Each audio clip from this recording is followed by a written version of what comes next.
नमस्कार बंधुरा केमन आछो आशा करी खूब भालो आछो और आमिও ভালো আছি। আজকের ভাদ্র মাসের 31 তারিখ আর কালকে রান্না হয়েছিল। কালকে আমরা সারা রাত ধরে রান্না করেছি। দেখো নাগের তলায় খেতে দিয়েছি, পুজো দিয়ে দিয়েছি।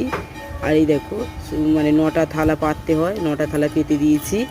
আর মাছ ভাজা, ডালনা চিংড়ি দিয়ে একটা ডালনা হয়েছে, পিঠে হয়েছে, ডাল চচ্চড়ি, কাঁকরোল ভাজা, মাছ ভাজা, পুজোর পান্তা, পায়েস আর এমনি ঘরের মানে পান্তা আর কি। আর এরকম পুজো দিতে বসে গেছি, সকালবেলায় চান টান করে সব জোগাড় করে পুজো দিতে বসে গেছি। আমার ছেলে এই ভিডিওটা করে দিচ্ছিলো। ডায়ে বাঁয়ে পুজোর থালা দিয়েছি, ডায়ে বাঁয়ে চিনি সন্দেশে ডালা দিয়েছি। আমার ছেলে ঘুরিয়ে ঘুরিয়ে দেখাচ্ছে। তোমরা তো আজকে আমাদের বাড়ি রান্না করতে আসো। কালকে রান্না হয়ে গেছে, আজকে পান্না। আর এই রান্না পুজোর অনেক নিয়ম আছে।